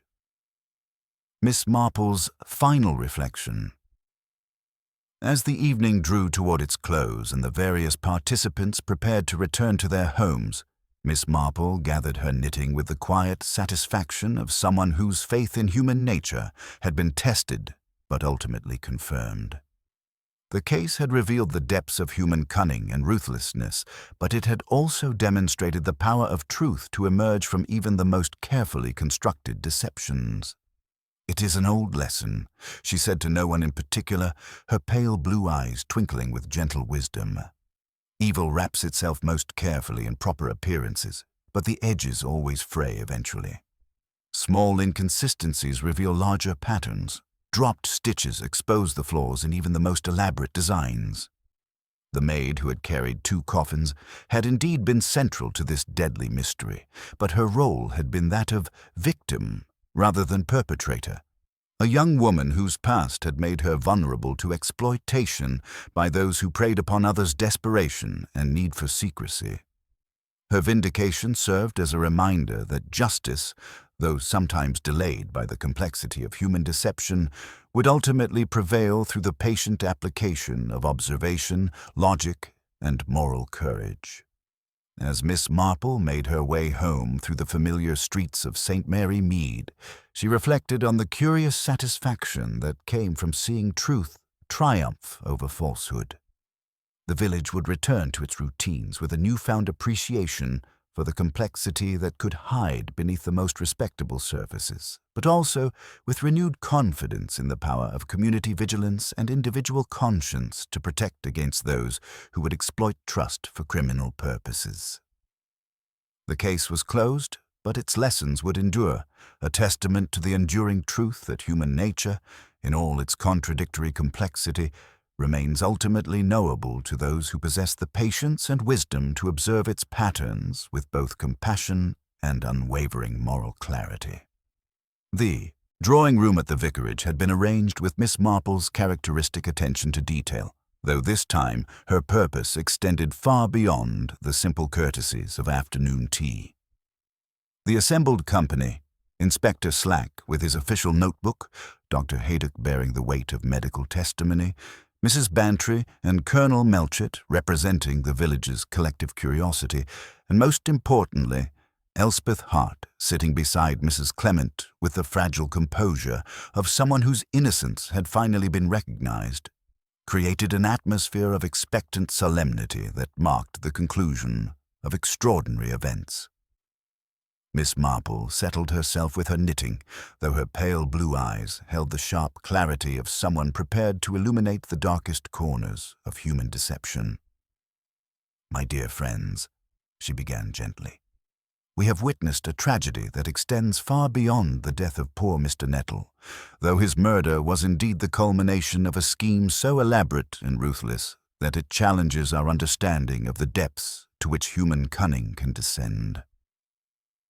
The architecture of deception, Mrs. Lavinia Colley-Weston, as we knew her, was in fact Mrs. Lavinia Croft, one of the principal architects of a criminal enterprise that specialized in the complete transformation of human identity. The lying-in home that poor Elspeth described was merely one branch of an operation that corrupted every official document upon which civilized society depends. Birth certificates for fictional children, death records for living persons, marriage licenses bearing forged signatures, and burial permits that legitimized the most elaborate frauds. Miss Marple's knitting needles maintained their steady rhythm as she continued. Mrs. Croft arrived in St. Mary Mead 6 months ago, seeking to establish herself in a new life built upon the foundation of Mr. Abernethy's convenient death. But her acquisition of Wycliffe Hall was itself fraudulent, based upon forged documents that created a fictional nephew, the very Mr. Colley-Weston whose identity she assumed. When a property falls vacant and its rightful heirs are conveniently absent, it provides the perfect opportunity for someone with access to the necessary criminal resources. Dr. Haydock leaned forward with professional interest. The sophistication required to orchestrate such deceptions. Indeed, Doctor, Mrs. Croft possessed not only the intelligence to conceive such schemes, but the social positioning to execute them convincingly. Respectability, you see, was simply another commodity in her criminal enterprise, something to be manufactured, purchased, and worn like the finest clothing from the most exclusive establishments. The threat of discovery. Mr. Nettle's murder was not an act of sudden desperation, but the logical conclusion of months of careful observation and planning. Our village undertaker was a man of meticulous habits and uncompromising integrity, qualities that made him both invaluable to his community and ultimately fatal to his survival. In the course of his professional duties, he began to notice discrepancies in the very documents that had established Mrs. Croft's claim to respectability. Miss Marple reached for the small dish containing the 4 brass screws that had become so central to her deductions. The replacement coffin screws that Elspeth was instructed to purchase told a story of careful preparation disguised as innocent maintenance. Mrs. Croft knew that Mr. Nettle's investigation was approaching dangerous territory, and she began to prepare her final solution with the same methodical precision she had applied to her other criminal endeavors. Elspeth's voice was barely above a whisper. "She used my past against me from the very beginning." "Yes, my dear," Miss Marple replied with gentle compassion. "Mrs. Croft understood that someone with your history would be reluctant to speak boldly in your own defense, that your genuine desire to escape your London experiences would make you the perfect scapegoat. She exploited your shame and fear as weapons against both you and Mr. Nettle." The method and the motive. The morning of the fete, Mrs. Croft invited Mr. Nettle to Wycliffe Hall under the pretext of discussing final arrangements for the historical display. There, she administered a carefully calculated dose of digitalin, extracted from foxglove and requiring intimate knowledge of both botanical chemistry and human physiology. The poison was designed to produce gradual incapacitation over several hours while maintaining consciousness, allowing her to move Mr. Nettle to the exhibit tent and position him in his own demonstration coffin while he was still alive but powerless to resist. The silence that followed was profound, broken only by Mrs. Clement's sharp intake of breath. Miss Marple continued with unwavering gentleness, though her words carried the weight of absolute moral judgment. It was a particularly cruel method because it allowed Mr. Nettle to understand what was happening while being unable to prevent it. Mrs. Croft's knowledge of funeral procedures, acquired through her criminal network's exploitation of the undertaking trade, enabled her to arrange his body with professional precision, creating the illusion of natural death while ensuring maximum psychological torment for her victim. The web of evidence.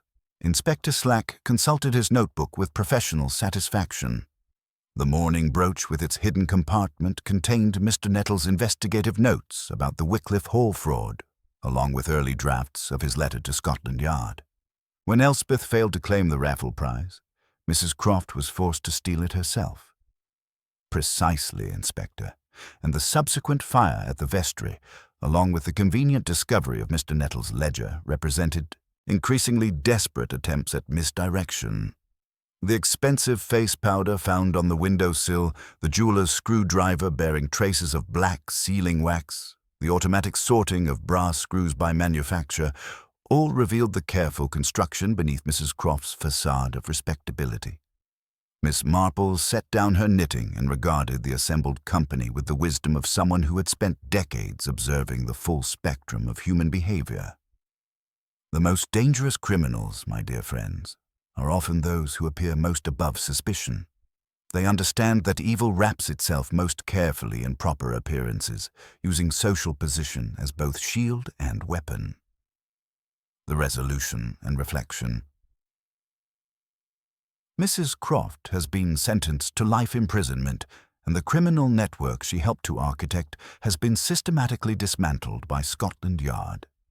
The real heir to Wycliffe Hall, Mr. Abernethy's legitimate nephew in Yorkshire, will soon reclaim his rightful inheritance, while the dozens of victims exploited by this elaborate scheme will finally receive justice.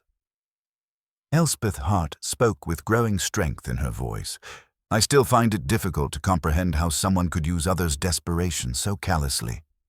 And yet, my dear, your response to such exploitation, your attempt to protect Mr. Nettle despite personal risk, your willingness to testify truthfully despite potential consequences, demonstrates that human nature, however corrupted by some, retains its fundamental capacity for courage and moral clarity."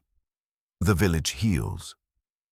In the days that followed, St. Mary Mead began the delicate process of healing from its encounter with sophisticated evil. Mr. Nettle's funeral drew mourners from throughout the county, a testament to the respect earned through decades of honest service. Frank Cottle assumed responsibility for the undertaking business with the steady determination of someone committed to restoring its reputation for integrity and compassion.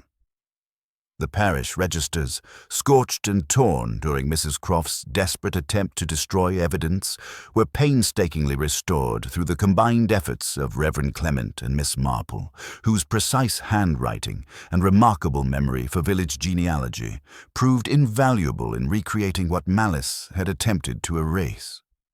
Elspeth Hart found employment at the circulating library in Market Basing, where her careful attention to detail and genuine desire for redemption earned the respect of both employer and patrons. Mrs. Marchmont, the library's proprietor, proved to be exactly the kind of practical, compassionate woman who understood that past mistakes need not define future possibilities. Miss Marple's final wisdom. As autumn settled over the village and the events of the harvest fete became part of local legend, Miss Marple reflected on the curious satisfaction that came from seeing truth triumph over even the most elaborate deceptions. The case had revealed both the depths of human cunning and the ultimate power of careful observation, logical deduction, and moral courage to expose evil regardless of its disguise. Human nature, she observed to Mrs. Clement during one of their evening conversations, is no more mysterious than a garden. It requires watching, and the weeds do return, but most things, given patience and proper care, will bloom where they should. The maid, who had carried 2 coffins, had indeed been central to this deadly mystery, but her burden had been that of victim rather than perpetrator, a young woman whose past had made her vulnerable to exploitation, but whose ultimate courage had helped expose the truth. Her vindication served as a reminder that respectability could not be purchased or manufactured, but must be earned through honest action and moral courage, regardless of one's previous circumstances.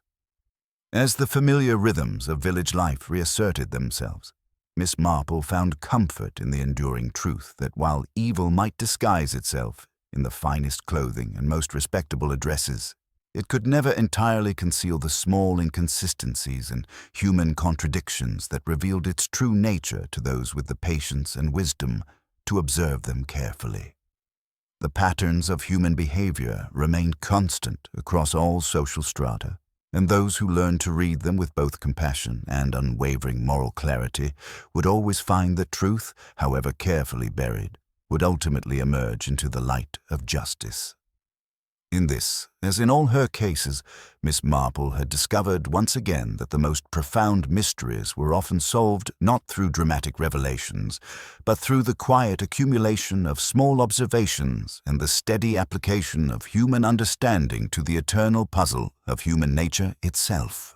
The first frost of winter had settled over St. Mary Mead like a benediction, silvering the edges of cottage gardens and lending the village green an air of peaceful resolution.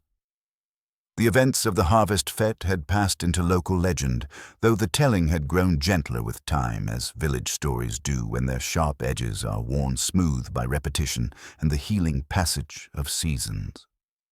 The return of rightful order. Wycliffe Hall stood open once more, its shutters thrown back to welcome the pale November sun. Hugh Abernethy, the legitimate heir whose existence Mrs. Croft had so systematically obscured, proved to be a sandy-haired gentleman of modest demeanor and considerable decency. His gratitude to Miss Marple was expressed with the particular embarrassment of someone who recognized the magnitude of what had been done on his behalf without wishing to appear dramatic about it. "I cannot adequately express my appreciation," he confided to Miss Marple during a visit to discuss the hall's restoration. "The legal proceedings have revealed the extraordinary scope of the deception. Without your careful observations, I might never have reclaimed what was rightfully mine, and a dangerous criminal network might have continued to exploit countless victims." The investigation's aftermath had indeed proven staggering in its implications. Scotland Yard's files now contained evidence of over 200 fraudulent identities created during the past 5 years, involving forged documents from 17 counties and the systematic corruption of officials, in dozens of parishes. Mrs. Croft's trial had established important legal precedents for prosecuting document fraud cases, while her unrepentant demeanor in court had shocked even experienced legal professionals. Remarkable woman in her way, Dr. Haydock observed with clinical detachment. She treated the entire matter as though it were merely a business venture that encountered unexpected obstacles.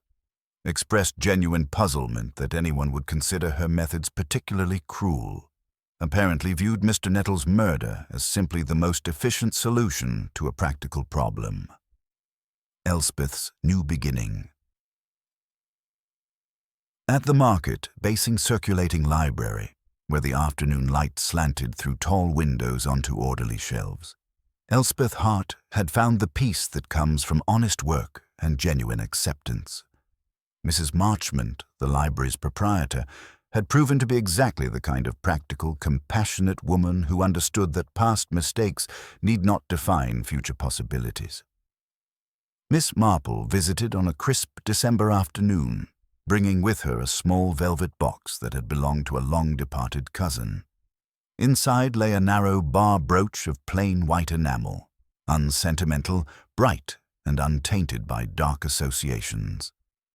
"It's very beautiful," Elspeth said, accepting the gift with the careful gratitude of someone who had learned to treasure genuine kindness.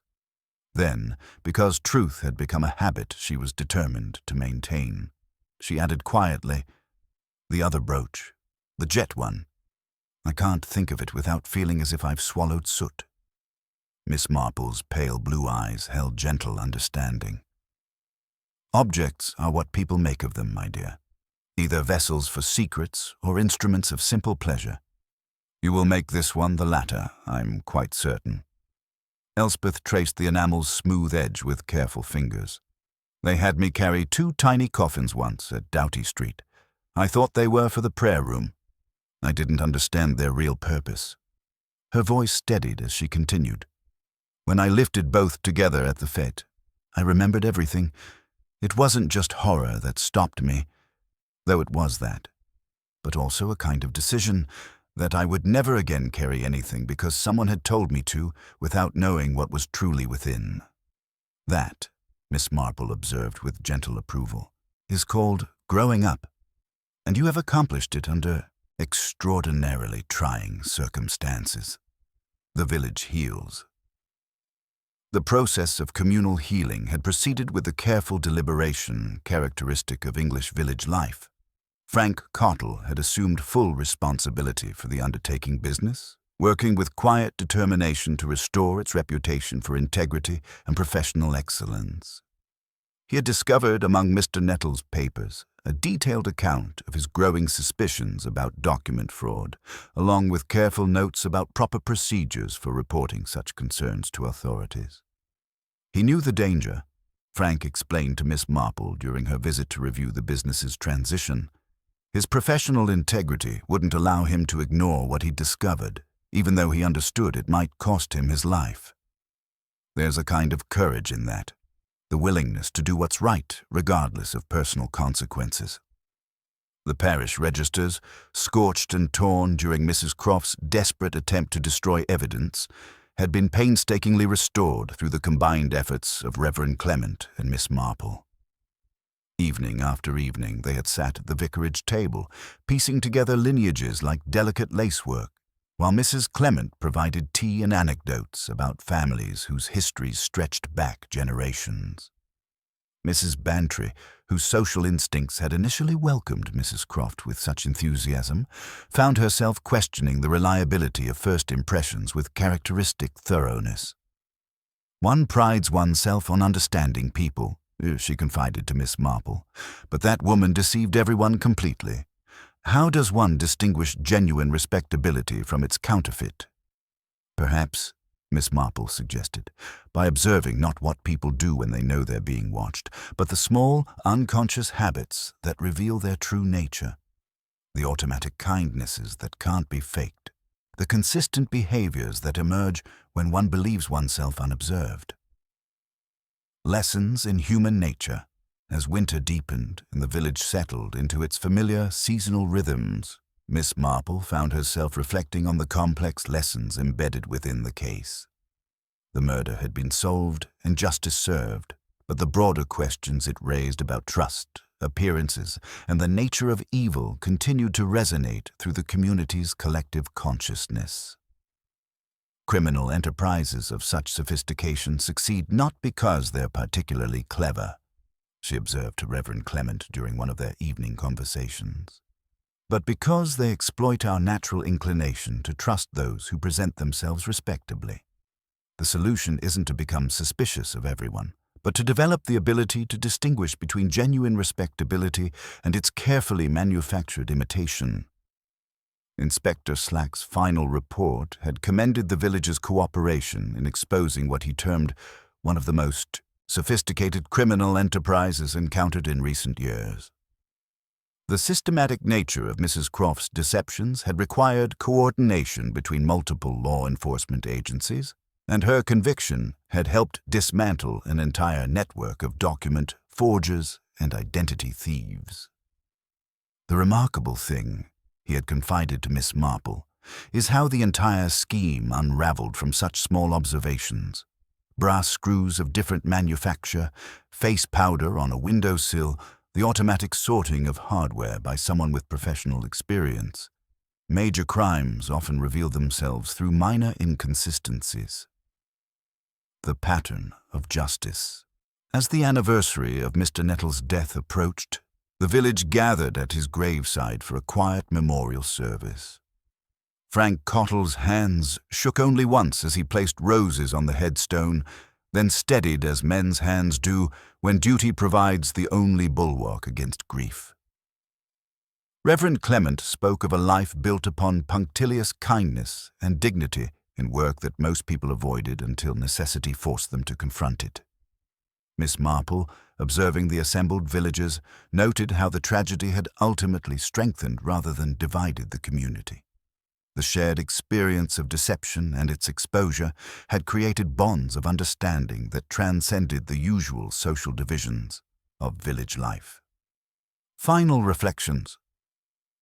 In her sitting room that evening, Miss Marple resumed her knitting with the quiet satisfaction of someone whose faith in human nature had been tested but ultimately confirmed. The case of the maid who carried 2 coffins had demonstrated both the depths of human cunning and the power of careful observation to expose even the most elaborate deceptions. She reflected on Elspeth's words about carrying 2 coffins, one in innocence, one with full knowledge of its significance. Perhaps, she thought, there were indeed 2 coffins each person must carry, one for the self we present to the world, and one for the self we must bury when we know better. Some carry them heavily, others lightly, but those who finally set one down and walk forward with only truth for company are perhaps beginning to understand life's deeper patterns. The village had returned to its proper business of small kindnesses and smaller vanities, both of which, correctly managed, made a tolerable hedge against the darker winds of human nature. Evil might disguise itself in the finest clothing and most respectable addresses, but it could never entirely conceal the small inconsistencies that revealed its true nature to those with patience and wisdom enough to observe them carefully. As Miss Marple's needles clicked their steady rhythm in the lamplight, she found comfort in the enduring truth that justice, though sometimes delayed by the complexity of human deception, would always find its way to the light through the combined efforts of those who refused to accept comfortable lies in place of uncomfortable truths.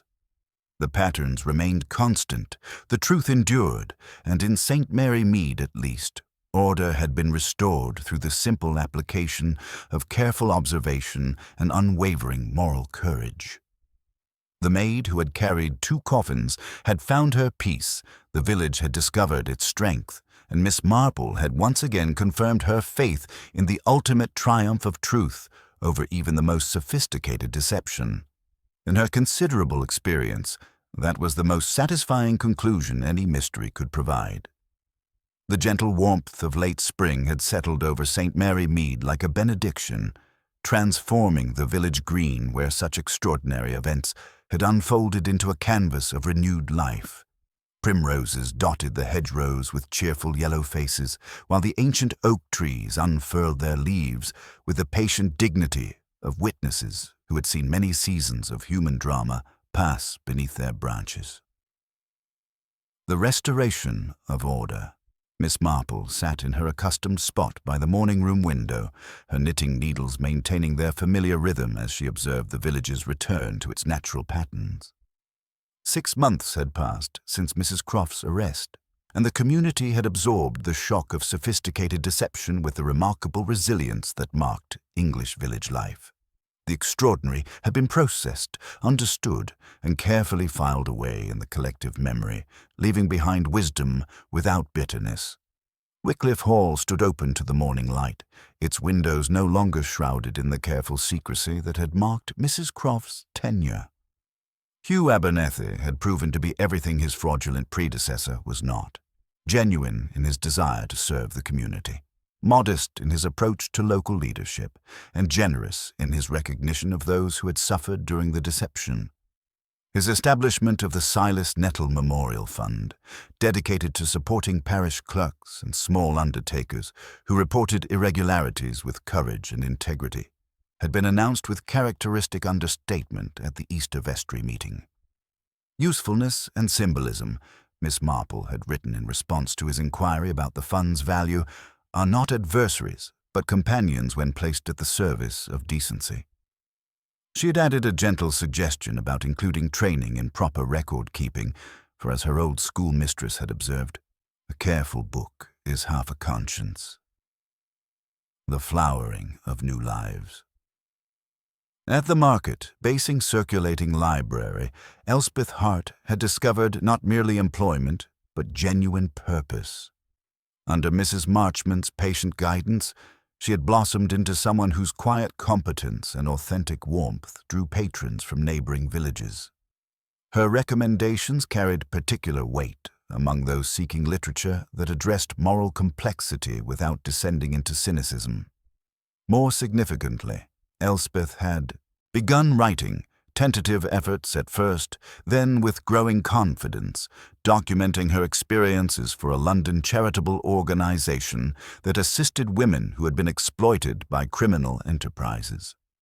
The transformation of personal suffering into practical assistance for others, Miss Marple had observed during one of their monthly conversations, represents perhaps the highest form of human courage. The white enamel brooch that Miss Marple had given her gleamed at her collar each day, simple, honest, and untainted by dark associations. It had become a symbol of the choice to embrace light rather than remain trapped in shadows cast by others' malice. "I wear it as a reminder," Elspeth had confided, "that some burdens, once set down, need never be carried again." Frank Cottle had grown into his inheritance of Mr. Nettle's business with the steady determination of someone who understood that he carried forward not merely commercial enterprise, but a philosophy of service. The memorial garden he had created behind the establishment bore testament to this understanding. Simple plantings of rosemary for remembrance, lavender for peace, and white roses for hope. A modest plaque honored his predecessor's memory with words that captured the essential truth. He served life by honoring death and died defending truth against those who would corrupt it. The broader resolution. Inspector Slack's final report had documented the complete dismantling of what Scotland Yard termed the most sophisticated identity fraud network in recent memory. Mrs. Croft's trial had concluded with a life sentence that surprised no one, while her unrepentant demeanor in court had shocked even experienced legal professionals. 17 additional arrests had followed across 3 countries involving forged documents spanning nearly a decade. The lying-in home that had first ensnared Elspeth had been revealed as merely one tentacle of an enterprise whose reach extended into the highest levels of society. Yet the network's ultimate exposure had come not through dramatic investigative breakthroughs, but through the patient observation of small inconsistencies: brass screws of different manufacture, face powder on a windowsill, the automatic habits that revealed professional knowledge disguised as innocent competence. Major crimes, Inspector Slack had confided to Miss Marple with grudging admiration, often reveal themselves through minor details that only the most careful observers notice. Your methods, Miss Marple, have proven more valuable than any forensic laboratory. The village's deeper understanding. The annual May Day celebration proceeded with its customary blend of ancient tradition and modern propriety, though the community that gathered around the maypole carried a more sophisticated understanding of the world beyond its borders. Mrs. Bantry, whose social instincts had been so thoroughly deceived by Mrs. Croft's performance, had channeled her chagrin into more thoughtful community leadership. One learns to distinguish between genuine respectability and its counterfeit, she had observed to Miss Marple during the preparations. True character reveals itself not in grand gestures, but in small, consistent kindnesses that cannot be manufactured for effect. The parish registers, so carefully restored after Mrs. Croft's attempt to destroy them, had become symbols of the community's resilience and commitment to preserving truth against those who would corrupt it for personal gain. Reverend Clement's meticulous work in reconstructing damaged entries had revealed genealogical connections that strengthened the village's sense of continuity across generations. Miss Marple's final wisdom. As evening approached and the May Day revelers began to disperse to their homes, Miss Marple reflected on the enduring lessons embedded within the case that had so disrupted their peaceful community.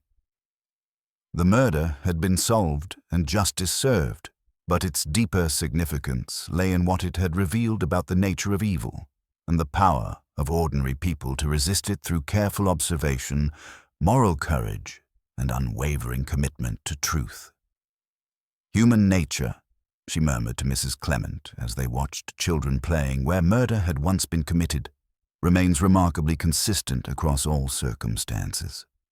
Those who choose deception reveal themselves through small inconsistencies that cannot be entirely concealed, while those who choose honesty create patterns of behavior that strengthen rather than deteriorate under scrutiny.